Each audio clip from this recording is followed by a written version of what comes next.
going on, y'all? It's your boy Mike Ryder, Mr. Accountability, the man behind the microphone. You are tuned in to another edition of Mike Ryder Talks. This is a special, very special show I got for y'all tonight. I got a group of young brothers, man, and we're about to talk about men's mental health because, as you know, May is men's, not men's, but Mental Health Awareness Month. But in honor of that, we are going to talk about men's mental health. Oftentimes it gets overlooked, it's a stigma behind it. We're here to discuss it tonight. And you know what? Without further ado, man, I'm about to get into this thing. Um, I got an all-star cast with me tonight. I got someone you may or may not know.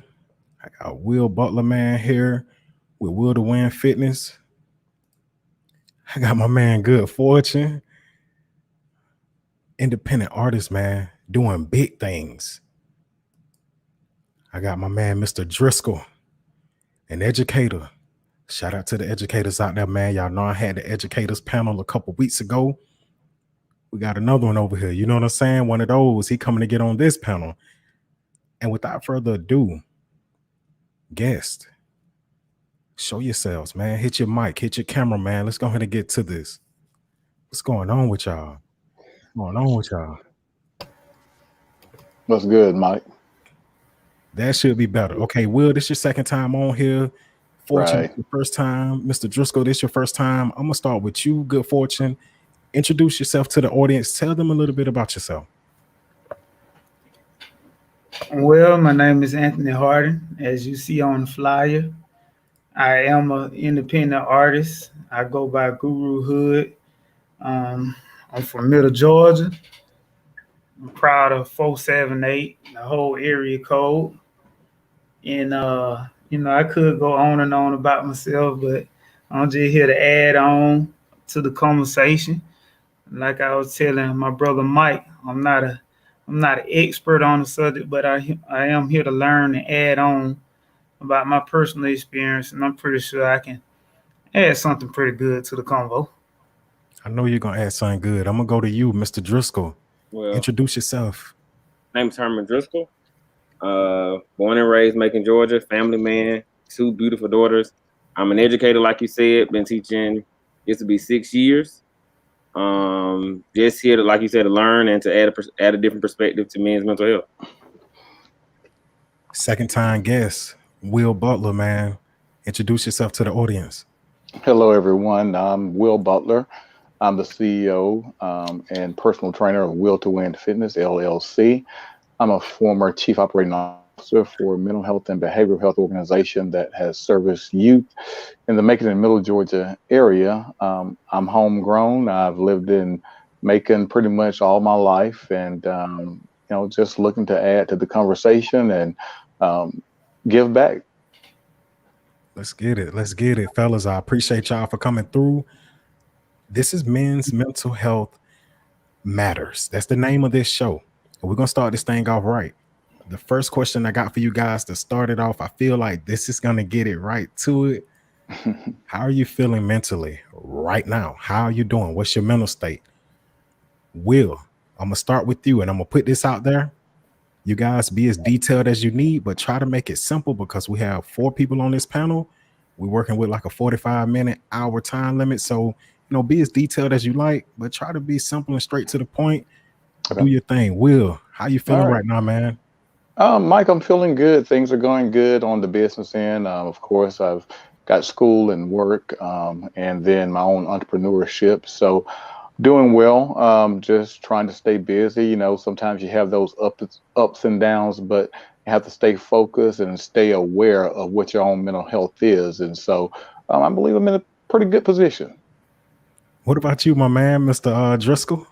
How you feeling right now mentally? Yeah. I'm feeling pretty good overall. Like I said, school right now, teaching is kind of stressful, but you got to know how to prioritize stuff and know how to leave work at work and let home be at home. But other than that, I'm good mentally. Good Fortune. What about you, brother? Me personally, I feel real good. I feel real hopeful. And something just like the other brother said, I'm in a state of mind where I'm trying to balance different things that I have going on as well. Just trying to find that balance. But I mean, for the most part, I feel pretty good. Okay, so all of you guys are telling me y'all are feeling good mentally, y'all are feeling good in life overall, y'all trying to balance, y'all got a lot of things going on. Mm-hmm. If y'all had something going on, would you share it? Would you be vulnerable enough to share it? Because we're here to talk about mental health, and sharing your feelings, opening up, being vulnerable is a part of that. Would you be willing to share? To Anybody, a whoever certain want, to a certain extent. got you. To a certain extent, what I feel like is relatable, I don't mind sharing. You know what I mean? Hmm. Hmm. And I ain't saying y'all did anything wrong. I just want to put that out there because we're here to expose that stigma that's behind mental health, especially men's mental health, where we don't share our feelings. We don't talk Right. about it. So we're here. We got a panel right here to talk about it. And you know what? Right. Since y'all doing good, I'm doing good. We're gonna move on to the next one. Um, I'm pretty sure a lot of y'all done been in y'all feelings here and there. Y'all done Oh did some yeah. things to get out of it. Yeah. I told y'all behind the scenes that I went and got a facial today. You see how shiny I am, but Right. man, come on. I went and did a facial, and that was my way of practicing self-care. Do you, as men, practice self-care? I'm gonna start with you, Guru. You look like you very concerned right now. Hey, Yeah, cause that's something I've been thinking about lately, man. And I'm gonna be transparent on this level. Some people might find this funny or whatever, but I was still told, right? Mhm. And my thing is like I have these shoes on so much, but I don't never get my feet done. So that's something I want to try to do for myself because my feet keep me going. It pay these bills, it take care of people, but I ain't never took the time out to just go, you know what I'm saying, just pamper my feet or just soak my feet. So that's something I want to try to take care of myself. you should do it. If you don't do it, you should do it. What about you, Mr. Driscoll? Do you do anything to practice self-care? When the world was a little more normal, I went to the gym on a regular, and that Yeah. was self-care. Now, I will recommend getting your feet done. Like if you Yes. feel like new feet. So don't do that often, but we will make you feel like a brand new person. Gotcha, I'm just gotcha. honest. It'll make you feel like a brand new person. So I'm not like you said. When you get a chance, do that. Haven't been to the gym as much with the school year closing out, so I feel kind of feel like the walls are closing in a little bit. But we'll get back to it. But I do want to try the facial, so I'm gonna have to get the place where you went and write that down and try it out later. But I got when you. things are not as pressed, I do have a few things I practice for self care. Self-care is very important, man. What about you, Will? What do you do as far as self-care regimens? What do you Oh, do, my man? man, I do all of that. So, Guru, I'm going to tell you, if you get a pedicure, brother, I do it monthly, and you can actually feel your feet. You feel stuff that you've never felt. Like you, hey, my feet keep me in business. I'm pounding the pavement, whether it's jogging with clients, working out. I'm a Yeah. black belt. I'm breaking boards and kicking stuff and different things like that. So, you know, uh, the pedicure, I mean, it's wonderful. You go in, hey, put on your headphones if you need to put on your sunglasses and just, do your thing. But it is a wonderful experience. I also get massages, so I like to go up to J. Juice Sauna up in Atlanta. And if you've never been there, you've got to go. They have, igloos, kind of like sweat huts or different things like that, where you can just lay in a salt hut or a charcoal hut. Temperature is up. You can get Oh, massages, you can okay. get facials, you can get body wash. I mean, you can swim, you can get your feet done. It's all in one. Um, so I do all of that. And of course, Mr. Driscoll said my favorite thing, I like to work out. Working out has proven, if you look it up, it's proven to um, improve your mental health. If you're suffering from depression, those who are working out and who have balanced nutrition also have improved mental health and are less likely to be depressed. So Mike, that's a good way to, de-stress. And it doesn't have to be, you don't have to lift 300 pounds or you got to beat the gym every day. It may be getting on a bicycle and taking a stroll in the park or a walk on the trail, nature or different things like Um, that, enjoying it. But get the body moving because our bodies were made to move. We are a complex facts. system. And, you got all these joints, ligaments, tendons. Our bodies were made for movement. And when we don't do that, it gets depressed. You get a buildup of chemicals and toxins in your body that further causes you to go into depression. Well, see, I want to jump in there and say this. You talked about going to the gym. You talking about hitting the track. What I've been Oh yeah. doing lately, since it's been warm again, I just go over to Mhm. the old Macon Mall and just jog around the parking lot. Hey, you I can be get out it there in with where you can my fit it in. man. I put my headphones on. I turn on that new J. Cole. We get Right. to it. You know what I'm saying? Right. But Guru, when I tell you getting your feet done, just like he said, you get your feet done, dude, it feels like you're glowing. You Right. know how I think that was Mike Jackson when he was stepping on the piano keys, they would line up. Yeah. Bro, what? Oh man, not You Michael need to Jackson. do it. I think that when that him with the piano keys, Oh yeah. somebody was, Yeah. bro, you need to do it, but that's a part of self-care. Self-care is good for it. You know what I'm saying? Man, For you go to sure. these nail salons. I go to Sun Nails. I ain't been there in a while. Go to Sun Nails. Man, they put you in that massage chair. Man, the ladies come over, they start doing their thing. That water go to, you know what I'm saying? Man, what you talking about? You about to make me But go and get see, one after the show. They that's what started I'm doing What talking that about. time little is it? thing. It might be too Hey, late.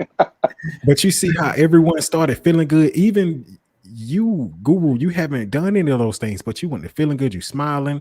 That's Exactly. how it makes you feel. As men, we don't have to be so wrapped up, so caught up in our non-emotions or whatever, or being solid. Man, go have a good time. For sure. We're gonna Yeah. And then, I'm Mike, I gonna think, move. too, I think we got to get past of, I think Guru may be struggling with how it looks, you know, Okay. because, a man walks into a nail shop and it's full of women and you're going, Facts. what are they thinking about me? Yeah. Guru, you got to get past of, and men in general, the audience, we got to For get sure. past of how things look or what people may think about us, because it may benefit us. So don't let that be a hindrance because, if you're trying to look the part or be the part or afraid that your brother's going to be like, man, did I see you going to a nail shop? You ain't had no woman on your Yeah. side. You by Yeah. yourself. You're afraid of being joned on. Right. I can boldly say, yeah, man, I went into a nail shop and hey, my feet look good. My feet feel Facts. good. Straight And up. you know, um, hey, I'm older, but I can hang with some 20-year-olds. Well, you know Because what? I do self care.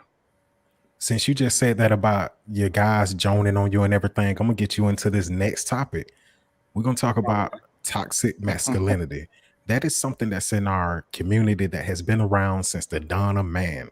You're a Mhm. man. You shouldn't be doing such and such. You got to do such and such. You got to do it this way. You ain't got no business going to get your feet did. You ain't got no business telling old girl how you feel. You a man. So toxic masculinity. Pretty sure y'all know about that phrase. Y'all done heard of it. How do you feel about that? Will, I'm gonna start with you. Get to it, my man. So I think it holds us back from, men from our full potential. It Mm, causes us to be more depressed. It causes us to, recently we heard of, a couple that had some physical abuse and they ended, in lives being taken. So that type of buildup, that type of anger, not being able to release, not being able to tell people how you actually feel, that actually builds up on the inside and it's very toxic to the individual. People need to understand how we feel, and as a society, I remember growing up, hey, you get hit, you get knocked down, your dad hit you, don't cry, tears, fact. or, something happened, don't cry. But why? Because I'm human. I'm human. Before I'm a man, I'm a human being. And yes, I do have feelings.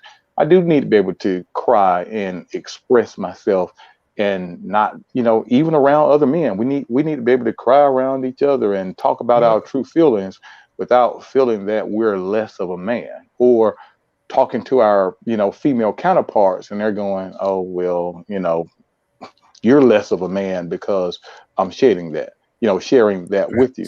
So, I think that, as a whole, we need to get rid of that. I can see that with the generation that we're dealing with, the millennials and different things, most of that stuff is kind of fading out.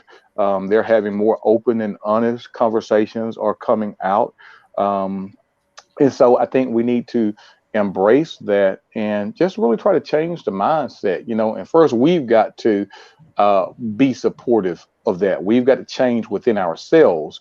And so then when we see somebody else do it, we've got to embrace that and encourage that so that when we're going through, we don't experience the same thing. So let me ask you something, Mr. Driscoll. Toxic masculinity. Have you experienced that? Like being on the opposite end? Have you been a part of that? Are you with it? Are you against it? Let me know, brother.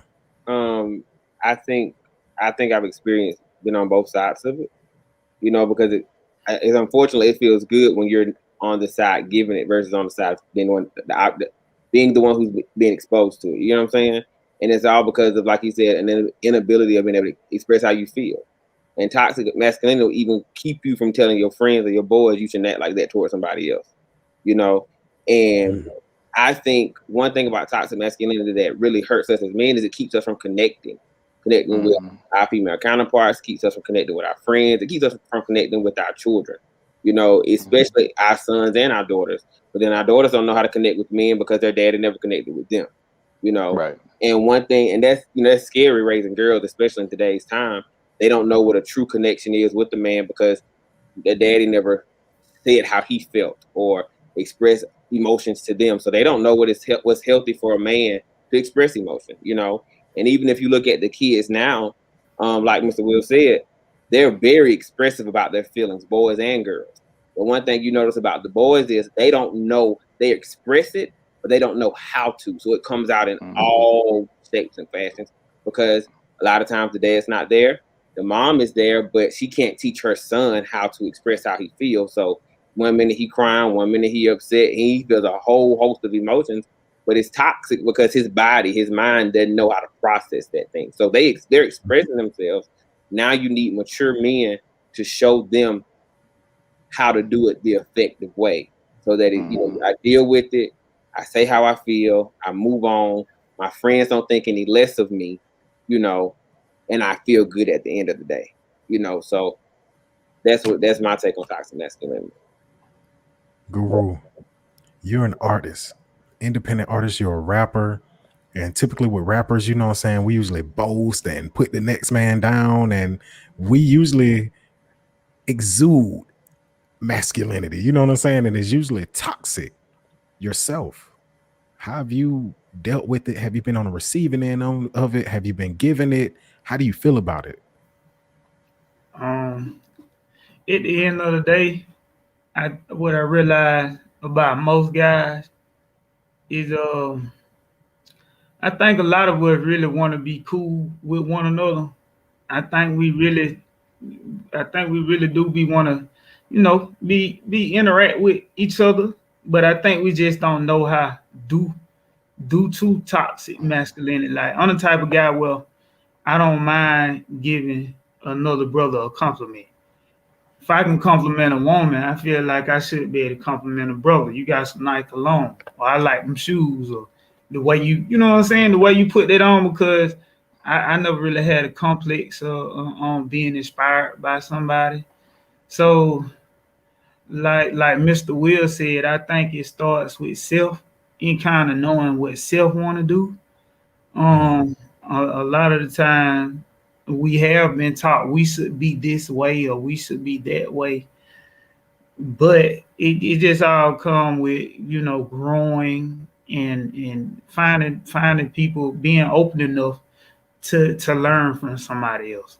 I'm at the point now where I have healthy friendships with people, and if it's not healthy, I mean, I'm at the point in my life where I can realize it. And a lot of times people don't even realize their influence is an unhealthy influence. So I think it it just come down to being aware. That's fire. That's Yeah. fire. And look, you Yeah. said a few things in there that's gonna roll me over into the next topic. I like y'all because it seemed like y'all know what we about to talk about next, even though it's random and I'm just picking what I got on my screen. You Mhm. said knowing yourself. What is your knowledge of self and how well do you know you? And since you brought that up, Guru, what is your knowledge of Hood Guru? How well do you know Guru? Well, I know Hood Guru. I know Hood Guru in different phases, Okay. and Hood Guru is something that just stuck with me the longest. I haven't always represented Hood Guru, and first and foremost, like I tell people, Hood Guru is not just me. It's everybody. It's everybody who come from a certain place and you have another place where you get to in life. So I may come from the hood, but that don't mean that's all who I am. So I learn other things. I learn from other people. I learn from other cultures. Does that mean I grasp everything and just take it to heart? No. But I kind of take what works for me. So I'm still in the molding process of learning myself, and I just take it one day at a time. Got you. Got you. I'm gonna take it to you. We're gonna go ahead and do the reverse with it. Mr. Driscoll, how well do you know yourself? Do you know yourself? um, I think I'm learning myself. You know, if you would have asked me 2, 3 years ago, I'd have told you I did, and I'd have said it confidently. You know what I'm saying? I'd have been like, "Yeah, I know who I am." What you mean? Yeah. Yeah, I know who. But in the last 3 to 4 years, I just turned 31. I do not feel like I can confidently say that. I am learning me. I have an idea of who I am, and I know I have an idea of who I'd like to become. But it's the in between that we working on right now. And it's not it. When I first realized it was kind of scary, but now I've kind of have an expectation, and I'm kind of excited, to see how this unfolds. But I'm learning, like I say, every day now I'm learning me. I have new revelation about myself every day, and I'm just piecing it together as I go along. Come on, let's get it. Will, same thing for you. What is your knowledge of self? How well do you know Will? um, I guess, being the elder of the group, I feel um, I know myself pretty well on some days. And then there are days where I don't, Mike, it just, really with the situations that recent situations, COVID has uh, really just changed the game, almost going almost into 2 years of COVID and, not being able to really run from yourself or run to work or run and do this and having to spend time with yourself and having to spend time with your wife and, having to spend time with the kids because you've been on lockdown. You really have a different sense of self, of who I really am.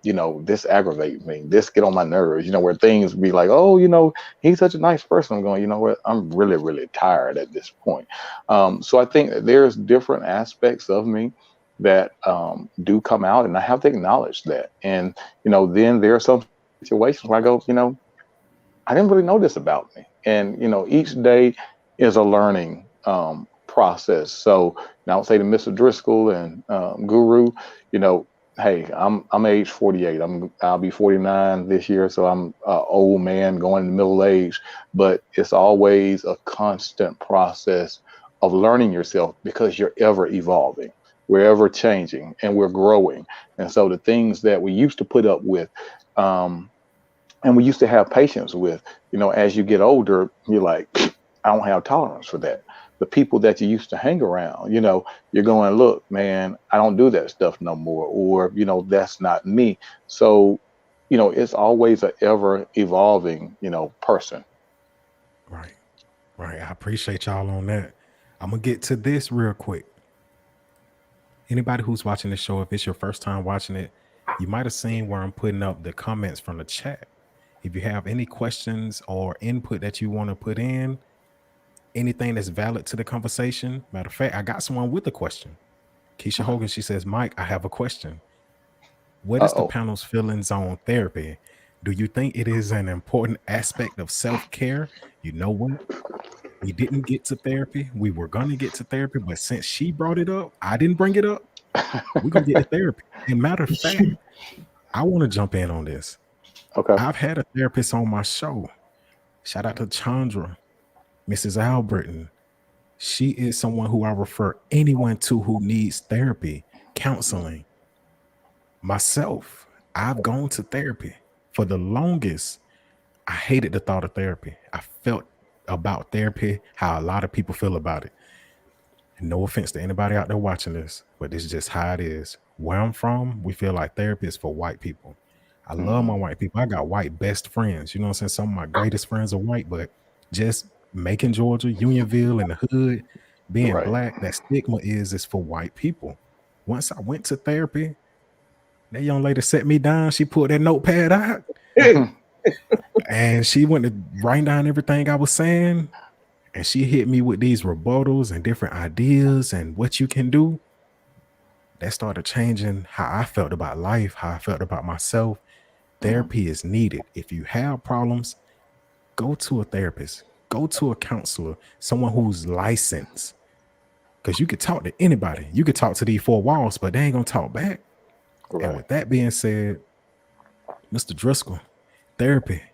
How do you feel about therapy, man, as far as like self-care? I think it's needed. Don't quote me, but I feel like every school needs a licensed therapist in it. I think therapy is a very needed, especially like Mr. Will said, with almost 2 years of COVID. And I think anyone who's considering, you need to go. Anybody who's not considering, I still feel like you should look into it, because like me and Mr. Guru said, if you're trying to find yourself, I think a therapist can also help you in that process as well. Especially if you have some things that you need to work through, or some things that you're unsure of, or you may not have guidance on. I'm a strong advocate pusher for therapy. I've seen therapists do some great things in people's lives, and people come out looking completely different just from talking to a therapist. Guru, hood guru, man, independent artist.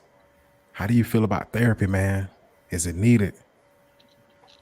I think in the near future, it's something I definitely want to get involved with.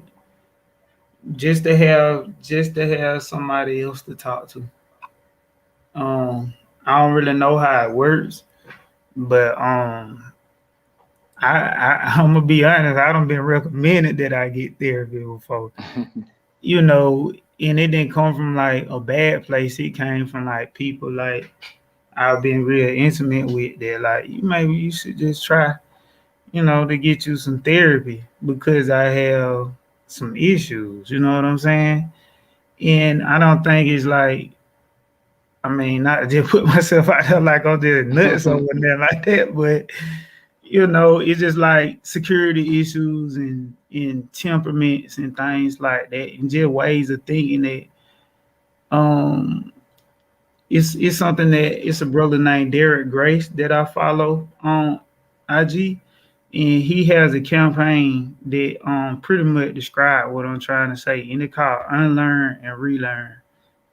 So I think that it'll benefit me on that. So I'm open to it.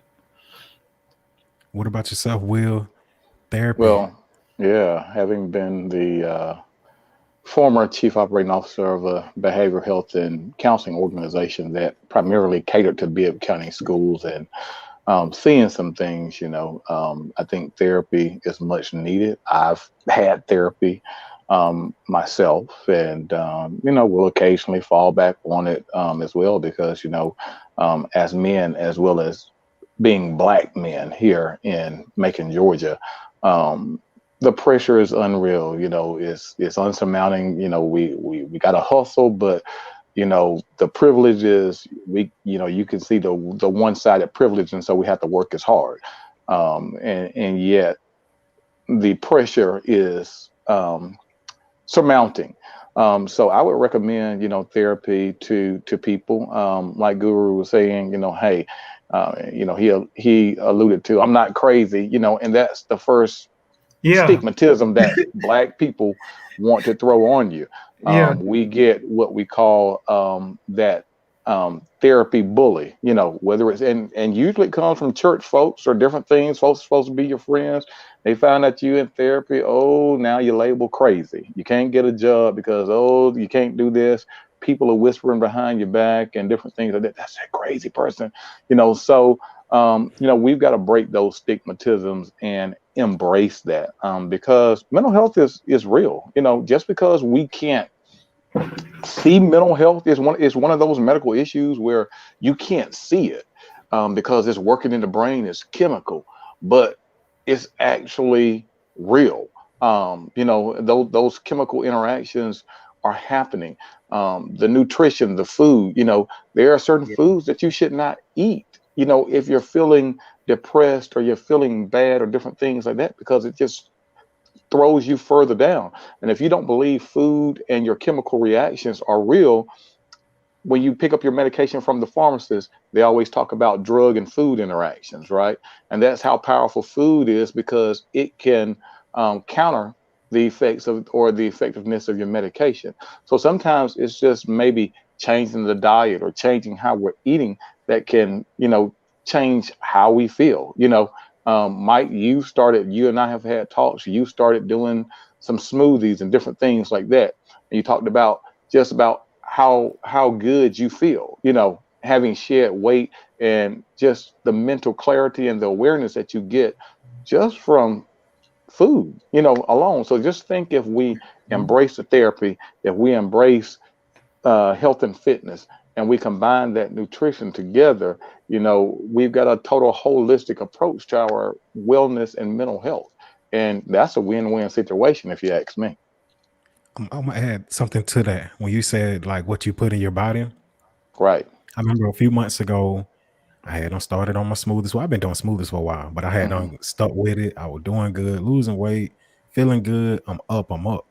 On one of my cheat days, I went and got like a bag of chicken from the grocery store. One of them big steroided pieces of chicken too, boy. And I put them things in the oven. I enjoyed them. The next day, I was mad. Right. oh I'm a man, happy guy. I Yeah. usually smile and laugh. I couldn't figure out why I was mad. Right. Now the chicken may not be to blame, but in my story, that chicken changed my whole attitude, and Yeah. chicken is good, but when you get Right. those that are steroided and injected with the growth hormones and all the other stuff, Right. Right. that throws off your chemical balance because you Exactly. don't put it into your body. Right. So I want to put something on the screen. Novella, she said, therapists have therapists themselves, and that speaks volumes. As Black people in general, especially our men, there's a stigma that it's something we should be ashamed of, but the shame is not getting help if it's needed. If you need help, go seek a therapist, go Yeah. see a counselor, go see someone who's licensed, who's a Hmm. professional. Hmm. Benita, she says, I believe all Black people, men and women, need some kind of mental health therapy at some point in their lives. Oh yeah. The Then, struggle is well, real. bro, Mr. Henderson, he said, your environment can be a stimulant to mental health and poverty. It's the leading culprit for chronic depression and anxiety among African Americans. And you know what? We're going to let him roll us into the next one. Let's talk about your environment, the people who you're around, the people you call yourself friends with, your family. How's your support system? Do you have one? Do you have a support system? If you do, how is it? Mike, I do now. I didn't for a number of years because I was a loner. And, I had acquaintances and people that I knew, but close friends, I had very few of those. So a lot of people could not relate to, or I didn't think could relate to, what I was going through, and the stressors. But, I've developed some healthy relationships with some people. Um, and it's not easy for an older man to go up to another man and say, "Look, I want to be your friend." Like, really? I mean, so Don't sound too I good. mean, women can walk up to each other and go like, "Hey, girl, we should hang out. I want to be your friend." Men don't. We don't do that. You just, hey, I with you and you, with me, and we kind of just get in there because we, maybe like sports or different things. So it's a yeah, little bit harder to, at my age to find friends um, who are on my level, who know what I'm going through. Because I think it's important that when you establish friends that you have some people who can totally relate to your situation. You know, iron sharpens irons. You know, in the profession that I am in, or being a business professional, you know, I can't. And I won't say I can't be a friend to that person, but you know, I need somebody that is older that can relate and knows what I'm going through. So yeah, I think I have a pretty great support system, people that check in on me to say, hey, how you doing? You know, may not talk every day, but it might chime in on Facebook or IG, or, you know, I mean, even you, Mike, you know, you in the morning, you're going, good morning, people, show some love. And I wake up and I go, okay, there's my cuz out there. Let me, you know, show some love back. And so, you know, I know that, hey, if I'm going through, let me pick up the phone and call Mike. Or if you're going through, I want you to feel that you can pick up the phone and call me. And, you know, there are several people that I have, you know, within that circle. But, you know, I just can't take. I also have to, you know, reciprocate that back as well too. Facts. Hmm. Guru, you into it, my man? Support system. Do you have one? And if you do, how good is it? Man, to be honest, I feel like the support system that God blessed me with, man, I can't ask for a better support system. Um, I'm real grateful, man. My lady, she there for me in a very caring way, in a very supportive way. We learn things together. I have a brother who is also my business partner. This is my first time actually having a business partner. Shout out to Hood Guru T and Hood Guru Clothing.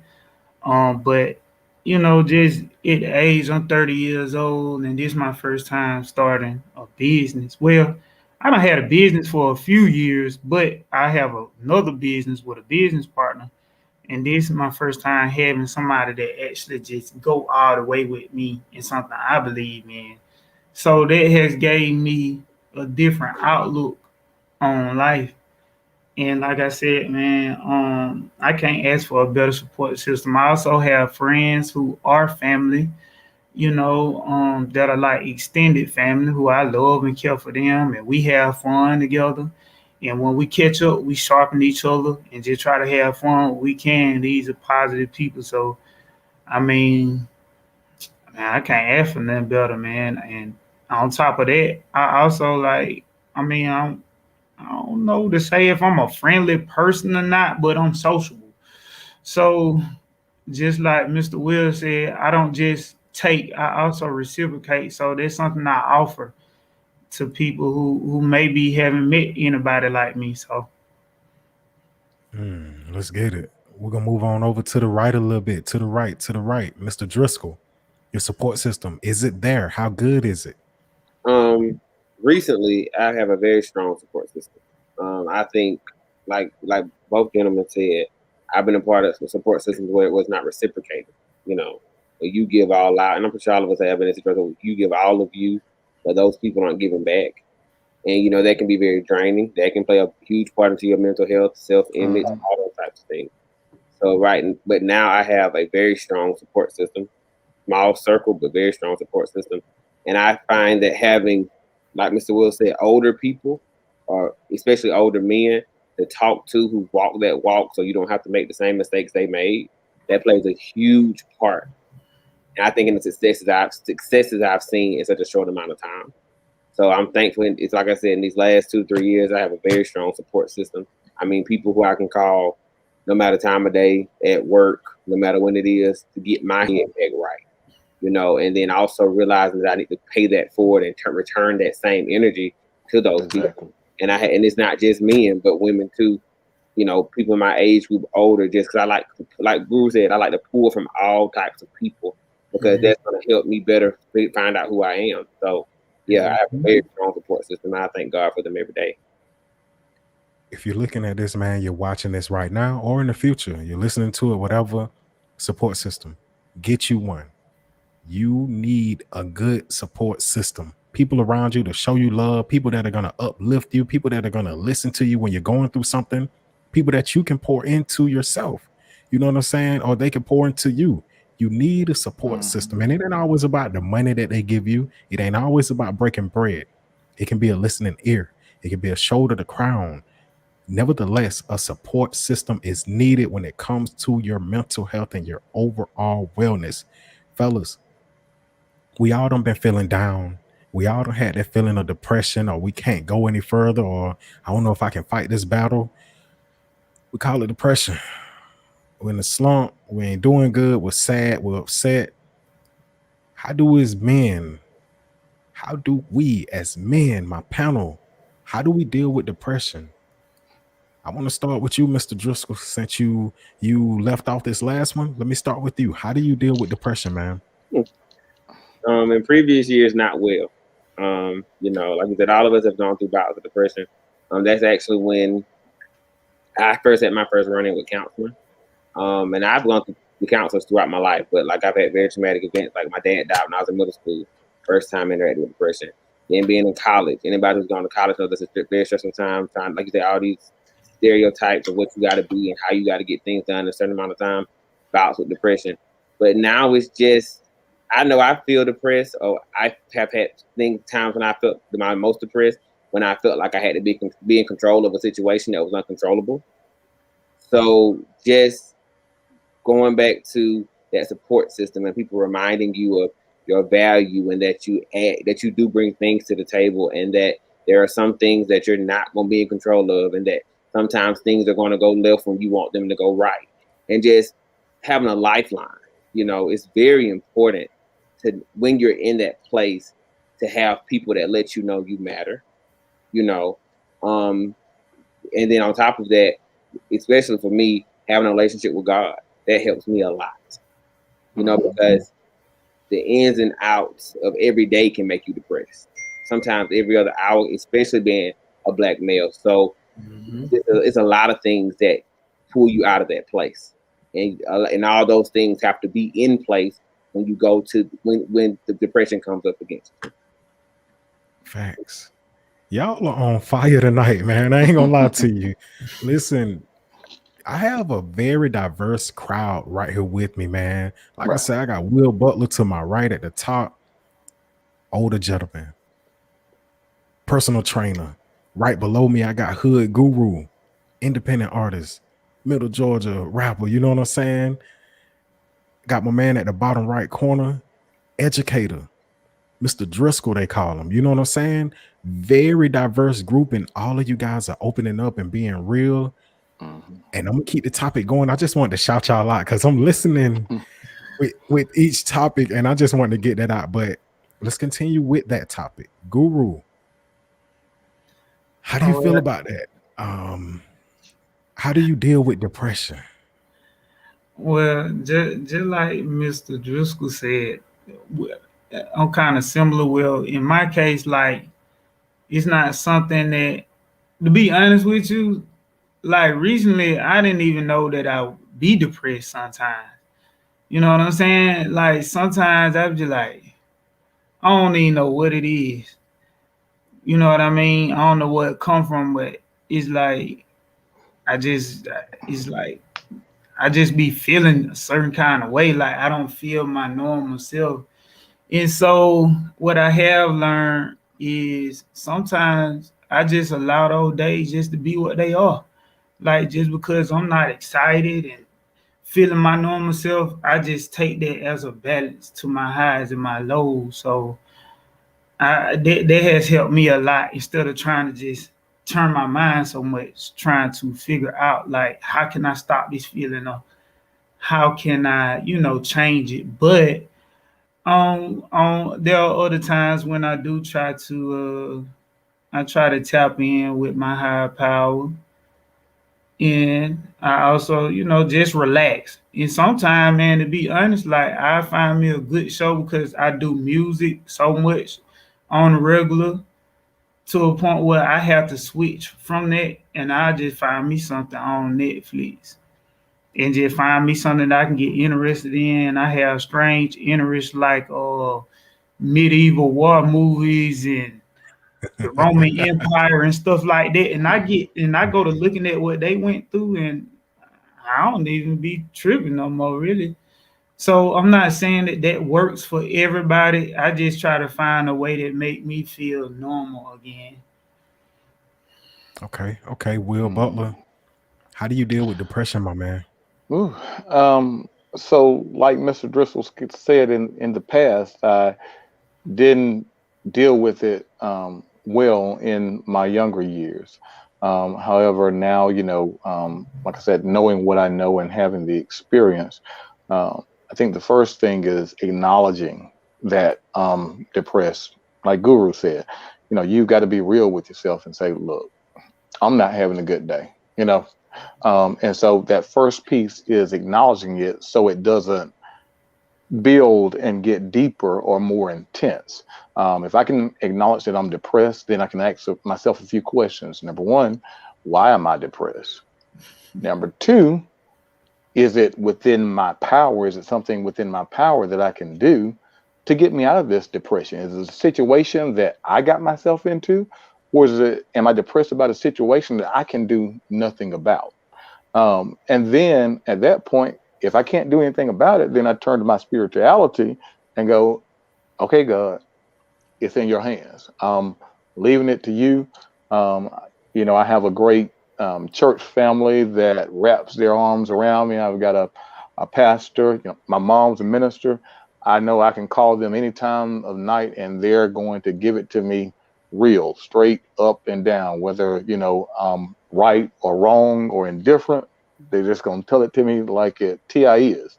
And so, you got to be able to pull yourself up by the bootstraps. You can't, I realize I can't stay there long because if I'm depressed, then I'm not productive. And I've got to be productive because I've got to hustle. I've got to provide for my family. There are people who are dependent on me, like all these men on the panel. And so we got to get that hustle up. I just can't lay in bed and just go, oh, okay, I'm depressed. I might give myself maybe a little time, maybe 30 minutes, 2 hours or something, whatever it is, but it's not going to be all day because, we've got to do something about that. So, I'm just real with it and, just try to be open and honest about it and do what I can about it, and if I find myself in a rut that I can't do anything about it, then I try to reach out to somebody that can help me, that can uplift me, that can, give me some other directions that, I might not be aware of. I got one more question from the audience that I'm gonna ask y'all, and then I'm gonna ask my last question because we're gonna get out of here.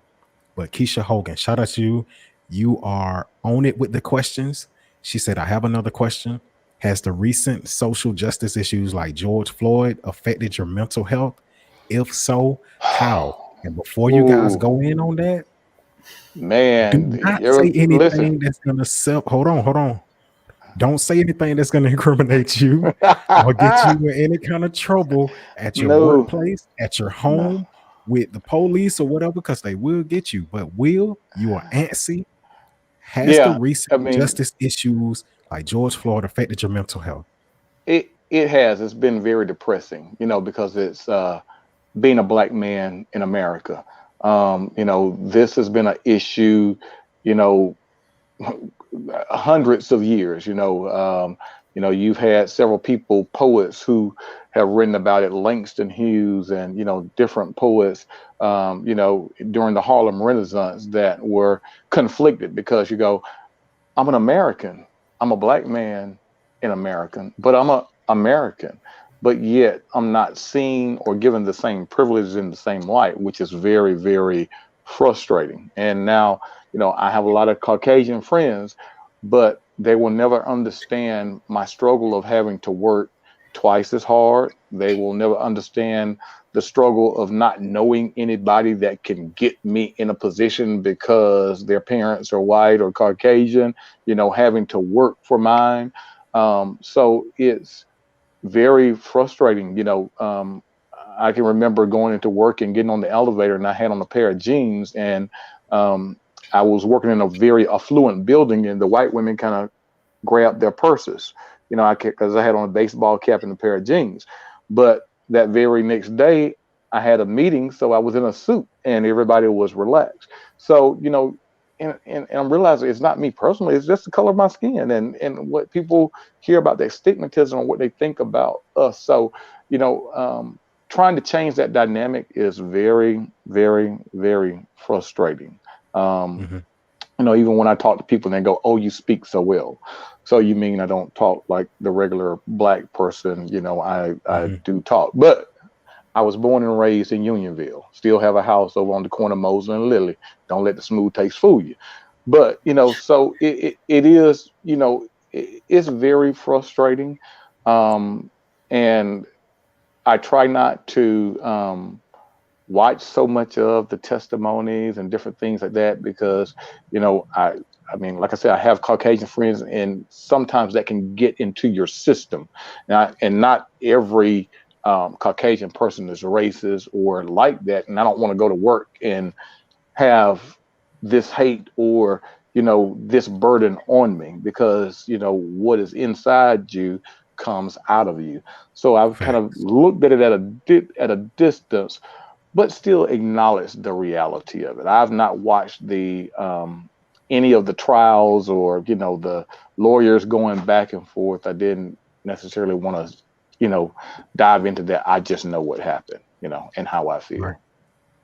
Okay, so Mr. Driscoll, the recent issues that's been going on. Matter of fact, we ain't got to say recent. All the social injustices that go on, have they affected you? I'm sorry, not infected you. Have they affected you? Um, I'm like, and this is so crazy because when it really, I'm I lost words, but just recently I stopped getting nervous when I'd be driving and a police car get behind me. Like, I'm 31 years old, been driving forever, but when all those things were happening, I found myself experiencing anxiety. You know, when a police car would go past me on the interstate, because it was like it hit me one day. It was like, it's a possibility because of the color of my skin, I could go out and not come home, and that really did something to me. You know, and through much prayer and just staying, just having to, tell myself you're going to be okay. God has you, because for a long, especially with what happened with George Floyd, it went through a moment of time where I was like calling people, I'm going to go out. I should be home by this amount of time.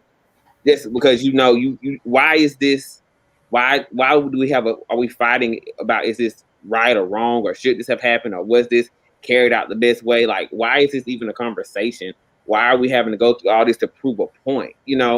And so for the longest time, it kind of sunk into me, and I had to come from under that thing that my life isn't as valuable to people as someone of a different race, same age, same profession, so it really affected me. And this last round of it really, really affected me. And what's crazy was I didn't even talk about it. It was like an internal thing that I was dealing with, because you don't, as a black man, of course, you don't want to show fear. You don't want to show that you're worried about your life, and and like I said, maybe a few weeks ago, maybe to a month ago, I really just got comfortable, with a police car passing me on the interstate. And Mike, can I add a statistic? I was reading a journal, and now a rising statistics for black men is that the number 2 cause of death is at the hands of police. And it's Come on, sad to man. think that I might not die of a heart. My chances of having a heart attack or being shot by a policeman are almost similar. That's an alarming statistic for black men. Right, right. And you can't Guru. categorize the people who got shot. It wasn't like they targeted one type of African American male. Right. Anybody, Yeah. they feel like this. Anybody's fair game. Yeah. So who am I to say because I'm a teacher, I won't be a hashtag. And that's just really how I thought. Exactly. Guru, you want to jump in on that? Well, my point of view is I didn't look at the video. I can't see that video. Okay. And the type of person I am, like, it don't matter it don't matter who anybody is. I'm not finna just stand there and watch something happen to somebody. Whether I got something to do with it or not. Mhm. That's just me personally. So I didn't even look at the video. And what it did do to me was it made me want to just educate myself and just be more on guard about protecting my family. And also when I'm congregating with my brothers, we watch what we talk about, and if we hear something that's suspect, it's suspect as far as being vengeful for no reason to anybody. Like, we ain't tolerating it. Like, Hood Guru, we ain't tolerating it. We check each other, and more importantly, we trying to. My position in the whole matter is get myself financially to where I can do more and spend more time with my people, and we educate more and just have more resources amongst each other. And just in case, like, just be ready, really, because just like Mr. Driscoll said, it ain't no special target. It ain't like they just going for thugs or, and not the saying that, that every cop is a bad cop or whatever the case may be. But just be ready whenever in my time. But my mama know. She know I ain't laying down, so that's just how I So, live my life. so if the situation arises, you need to defend one of your brothers. You see him on the side of the road. You're willing to do that. Mhm. Oh yeah. Man, man, whatever going on. It ain't gonna just be one, it's gonna be two, Gotcha, as far as I gotcha. know. And look, we don't have to go deep into that. Matter of fact, we finna wrap this thing up. I'm gonna say no, no, no. No, I'm just saying. We ain't gotta. We all know what we talking about here. So For sure. I'm gonna ask one final question to y'all. I'm gonna give y'all a moment to do y'all solo thing. Okay. We talked about depression. We know that everybody gets down and in their feelings. We know that men are typically afraid to come out or too prideful to come out. Let me see. Let me find this. And I'm gonna go through y'all individually. Anybody dealing with depression, anybody dealing with like an episode or something like that, and they don't want to come out with it, what would you say to someone who's silently suffering, who's not reaching out? They're not going to a therapist. They're not telling anybody anything. They're afraid to.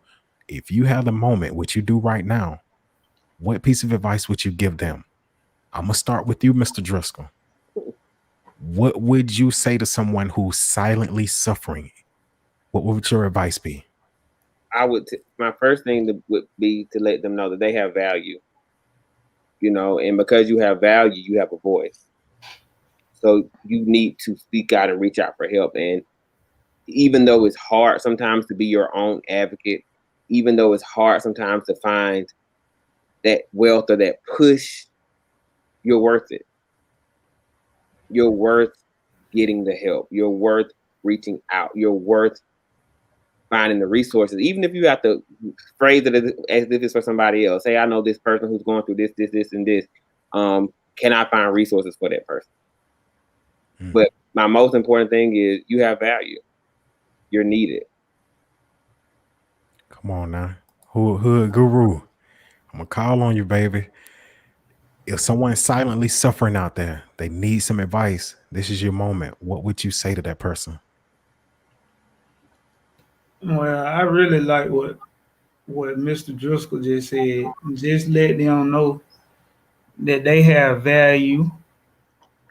They have something to offer to the world, and if they just give themselves enough time, then eventually their rainy days will be over with, because all storms do pass. Yeah. And it is tragedy before trial. That's a fact. That's a fact. Will, we're going to close it off with you on this topic. Before I close it up, ultimately wrap this show up, give your Right. input. Someone who's silently suffering, what would be your advice to them? So first, I would build on Mr. Driscoll and Guru to let them know They're exactly right. You have value. Then I would add that you're not alone because there Mm. are strength in numbers. And so, a lot of times when we're going through stuff, we think that we are the only ones who are going through it. However, when we find out that, somebody else went through it or we hear their story, it doesn't seem as bad, or we kind of latch on to that and go, oh yeah, they made it. And so, to provide them with some examples. Um, and then I would let them know that there is help, in whatever form, be it therapy, be it, talking to, your pastor or, your minister or different things like that, that there's help through that. And also that trouble doesn't last always. Um, what you're going through is just a test, and you can't have a testimony without first having a test.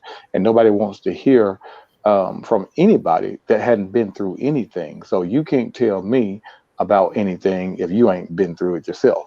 So, sometimes we go through things to be able to be a testimony or a witness to other people. Got you. Got Yeah. you. Well, And guess what, fellas? it's not always about you. Not always about you. It's about, helping other people. There we go.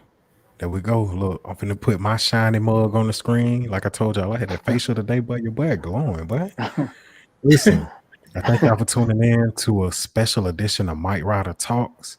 I hope everyone enjoyed this conversation. It was much needed. Next week, I'm trying to come back with the women's mental health panel. Hopefully, we can knock it out in the park with that one too, but they killed it tonight. I'm the man behind the microphone. Let me get my Mr. Accountability. This is Mike Ryder Talks, man. Y'all know how I do it each and every week. If you are familiar with my show, if you're not, I'm going to show you. At the bottom of your screen, you see the ticker. Until we meet again, be blessed. I love y'all. I'm out.